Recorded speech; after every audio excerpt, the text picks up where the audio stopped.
What are they doing? Cracking the bulldozer up over here?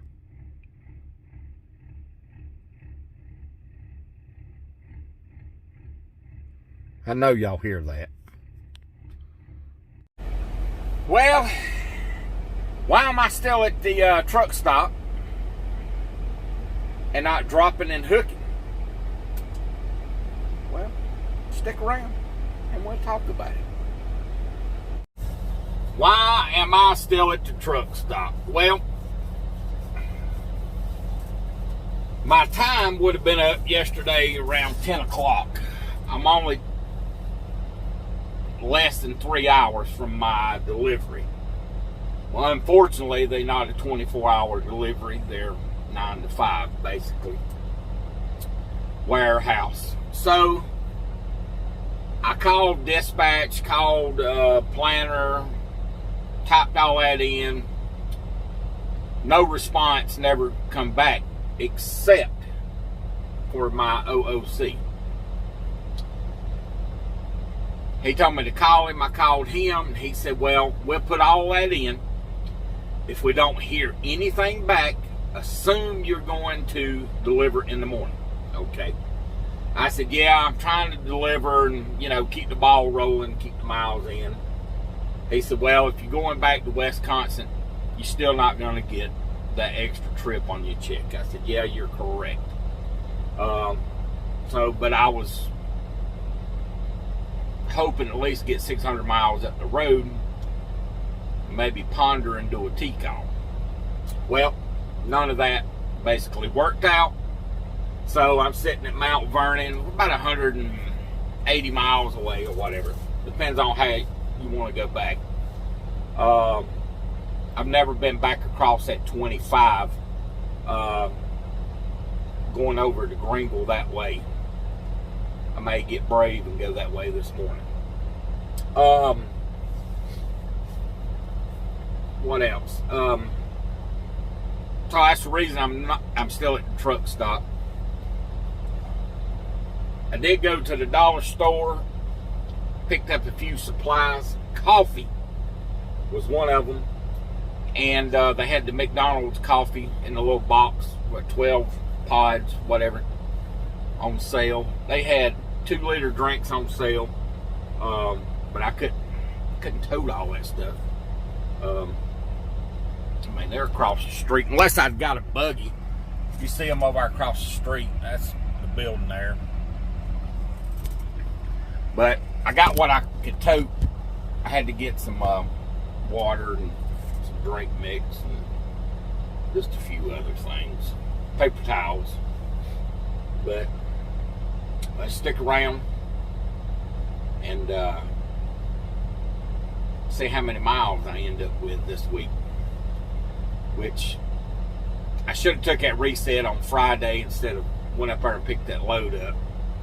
That way I would have been moved the day ahead and probably could have been back up the road. But live and learn. Hammer down, should I say. Never fails to get ready to go. And what happens?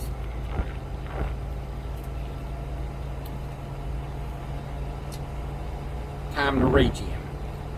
I did take exit 29 and Corbin and run 25 back across over to Greenville. Maybe that'd help a little bit. Back over to Greenville, Tennessee. A beautiful ride. May be shorter, but it's not faster. Which I've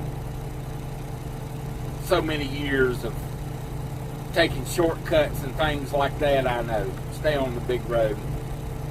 But for those who are coming from Greenville, I'm at from 75 over to Greenville, coming down to Kentucky. That is a good option. I got off at exit 2B on the other side, and it came through the road there where the Lees and little truck stops up on the hill. I come just like that. But that was exit 2B I got off of. The other one tried to take you on down. I didn't go that far. Oh. Let's see here. Show y'all something.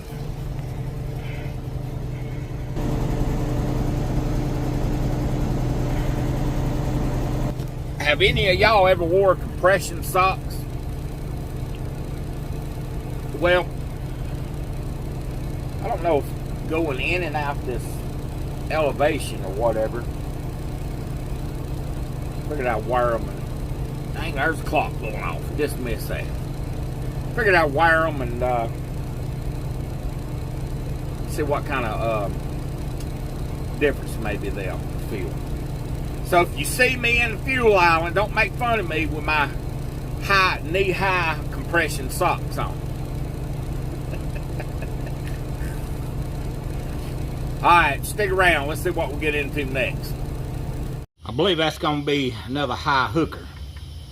What y'all think?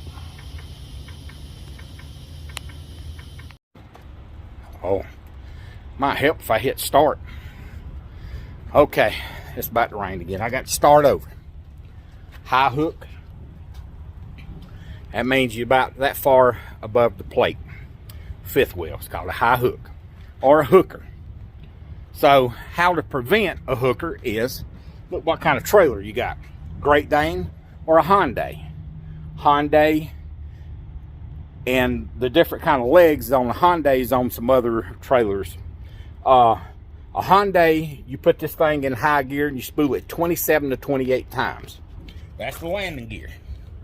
On Great Dane, no more than 32. I don't care if it's that high off the ground. You need to adjust your trailer backwards or forward, because if you come back to get that same trailer, you're going to be high hooking that thing, and you did it to yourself. How about that? And if your trainer's not teaching you about high hooking, he's not really training you about trucking.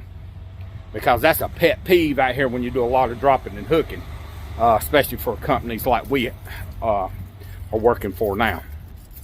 So, I said it. You ain't been trained properly if you don't know how to prevent a high hook. Alright, talk to y'all later. Well, if you're starving to death, you know where I'm at, Crawford, Indiana. Stopped here, got a large pizza, a 12-pack.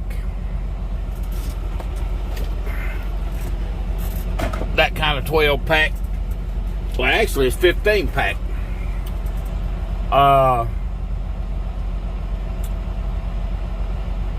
3 bread sticks, cup of cheese, $22. I just brushed pizza off for breakfast.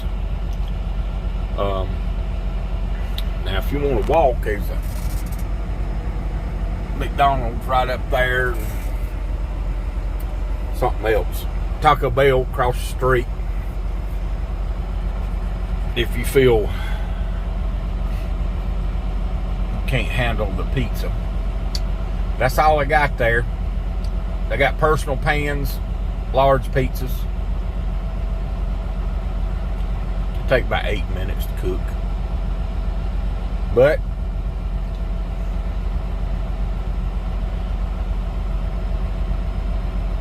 other than that, they ain't got a whole lot of entertainment. Except for the rock and roll lounge that's on the other side over there. I don't even know if that place is open.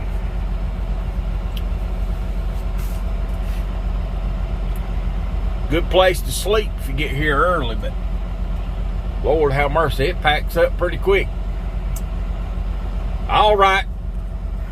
Talk to y'all in a minute.